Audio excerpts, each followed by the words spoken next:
Надежда Храпова-Рогова. Бабушка. Бабушка смотрит на меня слеповато, щуря когда-то пронзительно голубые глаза. Она пытается вспомнить, кто я, перечисляет имена своих дочерей.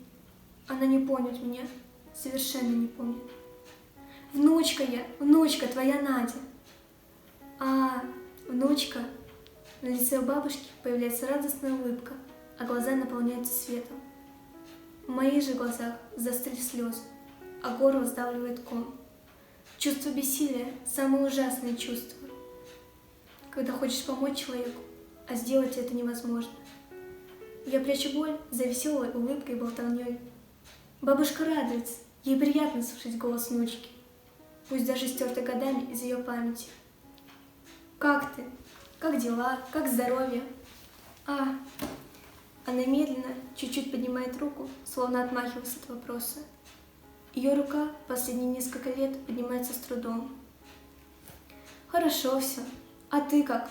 Учишься или работаешь?» Она не помнит. Она меня не помнит. Зато помнит своих подруг и говорит о них так, будто они только что виделись. Помнит детские, юношеские забавы, истории. Война. Слово, неизбежно вызывающее слезы на ее глазах. Она украдкой стирает их белоснежной тряпочкой-платочком, сшитой из разорванной наволочки. Окопы копали, картошку сажали, собирали на полях. Резко и отрывисто говорит она. «Ба, ну расскажи что-нибудь!» Я малява лет 7, упрямо тереблю ее за руку.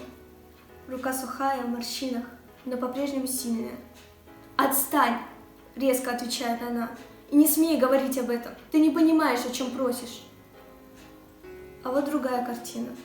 Я постарше, но как прежде прошу ее снова. «Ба, ну расскажи про войну.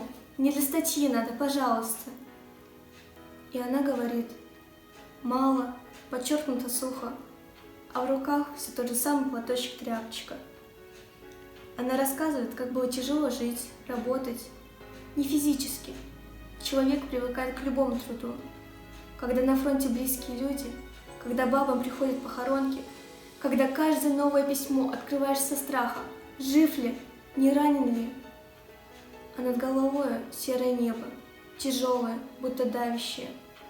Чувство, беспокойство за дорогих людей, не за себя. И готовность сделать все, что потребуется, лишь бы окончилась война. Лишь бы близкие были рядом, живы и здоровы. Главное, живы, остальное не важно. Она не помнит, она ничего не помнит. Бабушка по-детски радуется нашему общению, рада вниманию и разговорам.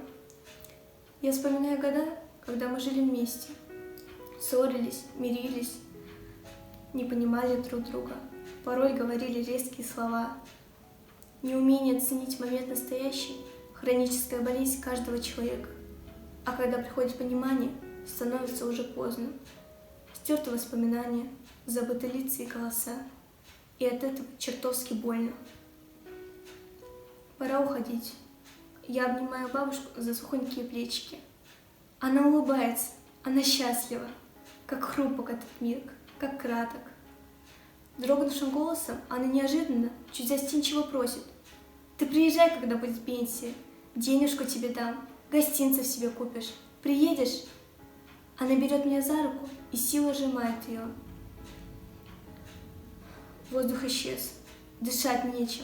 Улыбка. Я хочу увидеть ее родную улыбку. «Приеду, конечно, приеду.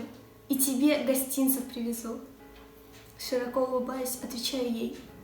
И она снова счастлива, глаза светятся. Я целую ее щеку и быстро, широко раскрыв глаза, не моргая, ухожу. Бабушка с улыбкой смотрит мне вслед.